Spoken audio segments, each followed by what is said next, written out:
I understand you called the emergency duty team last night. Do you want to tell me a little bit about what's been happening? It's my son.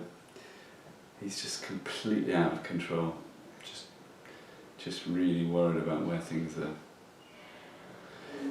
are heading, and I You're feeling quite worried about where things are heading? Yeah. What are you worried Totally about? out of control. I mean, well, either he's going to kill me or I'm going to bloody do something to him, because it's just, we're getting into these, it's just bad. When you say you're worried about doing something to him, what do you mean? Well, if your son is throwing bowls at you and smashing up the house that I've kind of worked to do, you're gonna stop him, and well, I suppose at the end of the day, what would anyone do? You have to kind of get the guy, down, and so I'm getting into some quite sort of difficult situations. So, I mean, it's quite important for me to understand what you mean when you say you're worried about kind of getting him down, or you've got to show him. What can you... Well, it's not showing him, it's stopping him hitting me and feeling like this guy is just driving me mad, and so, you have to kind of grab him and put him on the sofa or something and just hold him down until he calms down. So you've got to the stage where you're actually physically having to get in and hold him. Yeah, who wouldn't? I mean, he's but... And how do you think that's going to help him learn not to behave in an aggressive way towards you? At that time, I don't really care whether I'm trying to learn him to do that. I'm trying to stop him hurting me and smashing up my house.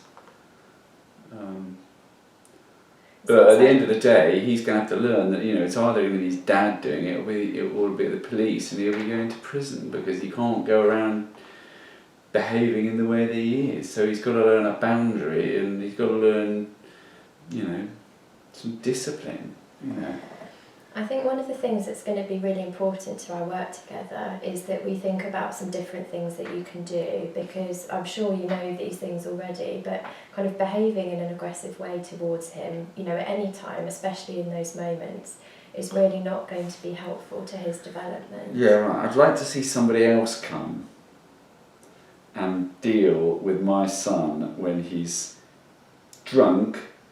He's swearing in your face, spitting in your face, and he's throwing your crockery around the house. He's threatening you, he's raising his fist to you, he's coming right into my face. I'd like to see somebody else try and deal with that in a way that isn't, in some way, just kind of give me some space or put him down in a chair or something. You come and do it. I mean, I wonder whether one of the things that could be helpful for us to do now is think about some things that you could do differently in those moments. Jesus, I know where this is going. It's all me, the bad guy. Bad dad. I think it's not that I think you're a bad parent, it's just me trying to think with you as John's parent about actually what the things are that you can do that can change the way that these situations go. And it worries me to hear that you're resorting to using physical means at the moment. But there's no other way. It's, when you've got someone who's spitting in your face and pushing you and smashing your room, what else can you do? Have you tried walking away when he's doing that? If you walk away, the whole room will be trashed. Okay, so... he's done that before, he will do it again. I can't walk away because I can't afford to replace everything in that room.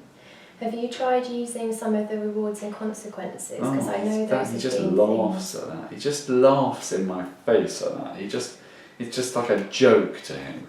Do you remember what we talked about though when we were talking about the rewards and consequences? Because I do appreciate it's difficult, but they're also things that really take time. They're not things that young people get straight away.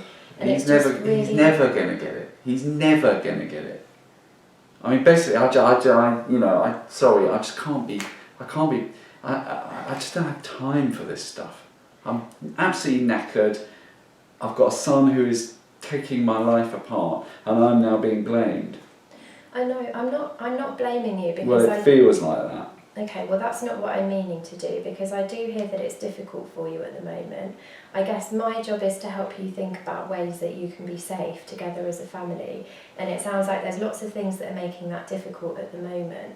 But I guess it's really important for me today kind of to leave here with a sense that we've kind of got a bit of a plan between us about what you're I'll going write to a do. plan. I'll write any plan you want.